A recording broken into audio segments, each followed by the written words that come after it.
হয়েছে কি জানেন, একটা মাছ পানিতে ডুবে যাচ্ছিল, আমি তুলে এনে মাটিতে রেখে দিছি। এখন সে খুশিতে লাফাচ্ছে, বুঝছেন? এটাকেই বলে মানবতা।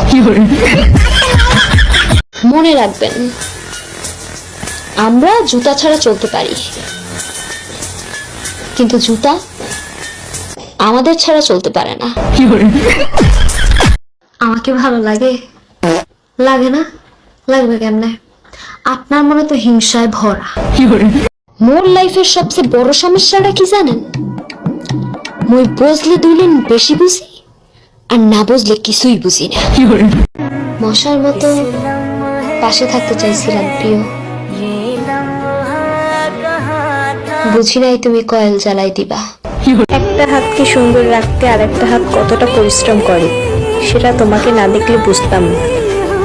100-র মধ্যে 90% মেয়েরা মনে করে যে ছেলের মা ভালো না, মানে শাশুড়ি ভালো না। তবে হ্যাঁ, একটা শাশুড়ি কখনোই খারাপ হয় না। যদিও খারাপ হয় 4-5টা শাশুড়ি খারাপ হয়, কারণ শাশুড়ি মা যদি খারাপ হতো তাহলে কখনো অন্যের মেয়েকে নিজের বাড়িতে আনতো না। আর আমাদের কোনো শাশুড়ি মা যদি আমার ভিডিওটা দেখে থাকেন তাহলে আপনাকেই বলবো, নিজের ছেলের বউকে অন্তত নিজের মেয়ে মনে করবেন। নিজের মেয়ে মনে করলে দেখবেন সংসারে কোনো গ্যাঞ্জাম নাই।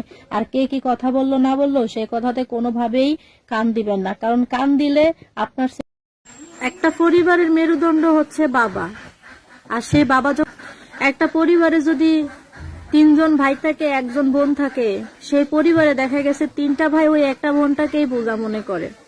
আর কিছু কিছু ভাইয়ের বউ আছে এমন দরজা। আর পুরুষ মানুষ বলতেই তো কষ্ট, বিশেষ করে প্রবাসী ভাইদেরকে জিজ্ঞেস করে যে গরমকালে যখন তারা দেশে থেকে বিভিন্ন ধরনের কাজ করে, তারা জানে যে গরমে অঝরে ঘাম ঝরে যায়। তাহলে এত পরিশ্রম পুরুষ মানুষ কাদের জন্য করে? নিশ্চয়ই তার পরিবারের জন্য করে।